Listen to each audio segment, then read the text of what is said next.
This is Lord Vishnu, the God of 1,000 names, which is a self-expression of how there are 1,000 aspects of God within all of us, and that we all individually express those concepts and aspects. And they are going through this mantra saying all of the 1,000 names of God.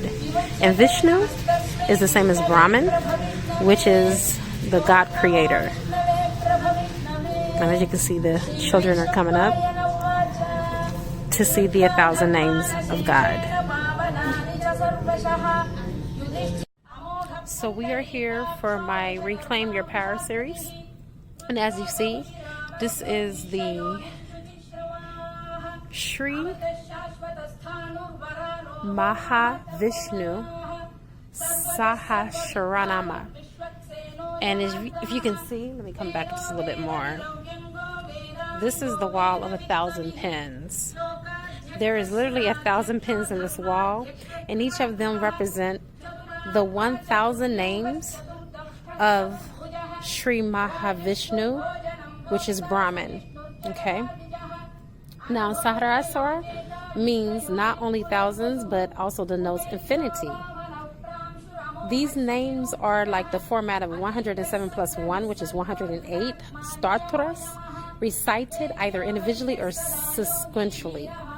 So Sri Mahavishnu Sahasranama was dedicated by the Veda-vyasa and documented or penned down by Lord Ganesha about 5,000 years ago in 149th chapter, verses 120 of the Anusasana Parva in the Mahabharata, which is one of the greatest epics, itself consisting of 1,000, or let me correct this, 100,000 SMVSs, which is the essence of the Veda, all right, which is the authoritative textbook of Sanatana Dharma, generally known as the Hindu Dharma. So history behind it is that Hishthira, the eldest of the 5 Pandavas, was mentally depleted because of the war with the Kauravas and the misery of the death and suffering that was caused by the war, in which he had been a major player.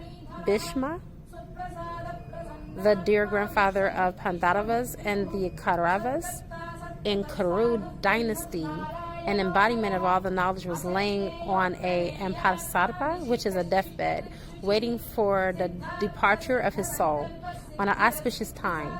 So with his passing away, his irreplaceable wisdom based upon the experience of his life of virtue, righteousness, and devotion was about to be lost to the world. At this point, sage Veda Vasha Sri Krishna advised Yudhishthira, who himself was the epitome of righteousness and virtue, to seek the advice of Bhishma on any or all aspects of life on which he had any doubts. So Yudhishthira did advise, and a series of dialogues ensued between the two. This conversation was witnessed by Lord Krishna himself and the other great sages, including Veda Vaishya. And this is how the SMVs came into existence. So these are the questions. The first question, which was like 1 out of 6, there was a total of 6. The first one being, what is God and who is Supreme God? What is the highest goal in human life, which was number 2. 3, praising whom one will attain such goal of gaining prayas and shriyas. Number 4, worshiping whom one gains prosperity and auspiciousness. The priyas or the shriyas. And number 5, what is in thy opinion greatest dharma, righteousness or of duty? And number 6, the last question was chanting of what one is liberated, mashka, from bondage of samsara, cycle of life, and rebirth, which life and death. There is really totally no death. It's only a cycle of life and rebirth. There is no cycle of life and death. And this is the reason why I really resonate with the Hindu culture, because it is the most accurate when it comes to life and the cycle of rebirth, because there is no such thing as death, because energy can neither be created nor destroyed. So Bhishma's answer was listening, sarvana, chanting and praising, kartana, worshipping, which is puja, and meditating, which is apasana. On Sri Mahavishnu, this is the single answer to all 6 questions posed by Yadahistara. However, Bhishma explained and expanded on it about creation, sustenance, and dissolution through 1,000 names of Mahavishnu. This is Bhagavata Leela, God's play, and he tells Yadahistara to play his part, praying that God for good and his and others. So basically praying for yourself and praying for your enemies. And also for the ultimate goal of attaining moksha, nisharisha, of liberation. So Sri Mahavishnu is Brahman, okay, which includes all gods, things, and all beings, all in one, and one in all, and praised and meditated upon equally by Vaishnavas and Shaivites, Shaktas and Smartas. He is God of all God. Wise call it with different names Ekama Sata Vipra Buddha Vandanti. Anyone who reads, chants, or listens to Sri Mahavishnu Saraharama will get benefits both on material and spiritual paths of his and her life. Tat Sat. And as you can see, we did have the whole thing lit up, but we have to do some other things in the temple, okay? But yeah, basically, if you want to know the secrets of the cycles of life and rebirth, then it is hidden in the Vedas. So you may want to learn Eastern philosophy in order to gain a better understanding or understanding of that. But all religion pretty much are saying the same thing, but in different ways. And the ultimate goal is to basically escape the rebirth, because you want to end the cycles of life and what we consider in the West as death. But in reality, it's not death. It's just a rebirth. All right. Namaste. Karma, you're still going to have karma, because there's good karma too. Mm-hmm. And you want that type of karma. And so the Hindus, which is where we're at in the Hindu temple, they call the good karma Dharma. Mm-hmm. You want Dharma. You know, this is the reason why a lot of times you want to do service. You want to be of service to people. You want to give so much of yourself freely. This is the reason why I do YouTube videos. Mm-hmm. That's free. No one's paying me. But I'm putting out good Dharma into the universe, because I'm giving up my time. My time is valuable. I have a degree that says that I can get paid hundreds and hundreds of dollars an hour, right? Mm.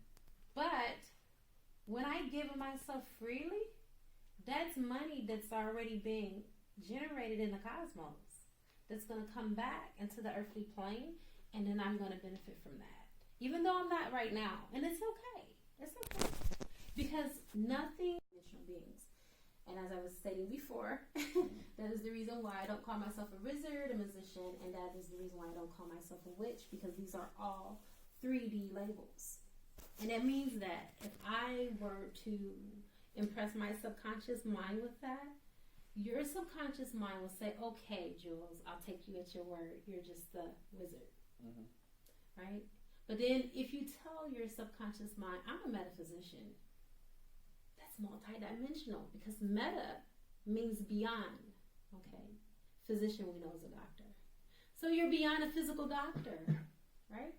So that means that you've already put out into the cosmos, you've already impressed into the field that you are more than just the shell. You're more than just the body. You're more than just the mind. Okay, you are boundless. You are limitless. Now, when you put this into your mind, it impresses across the cosmos. There is a thing that's called the field. The field is nothing but basically Source's brain. It's called super consciousness. Our subconscious mind is connected to what is called super consciousness, which is the mind of God. Okay? So, whatever is true of God is also true of ourselves. If God is opulent, then I'm opulent.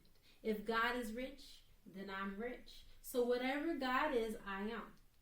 That is the reason why when you say I am, anything that you put behind the word I am manifests.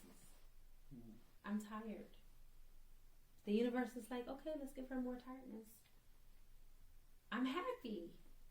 Oh, we have to give Jules more happiness. Because he put those two magic words in front of happiness. I'm broke. Oh, okay. We got to make sure that Dr. Tyann is experiencing scarcity. She's experiencing poverty right now because she told us to order her that. Right? So it's very important as a metaphysician to weigh your words carefully. Of course, I already shared this story with you and Ayala about the karma. The next day, she went to the conference with me looking like she got beat up with two black eyes. Because what happened is that her trying to steal my energy, it drained hers. So that goes to show you how responsible you have to be when it comes to magic. When you do magic, no harm can ever come to you. Never, ever, ever, unless you're trying to harm others. If you try to harm others, the universe has an accounting system. And the accounting system always keeps score. It's called karma. Karma, it's not a bit.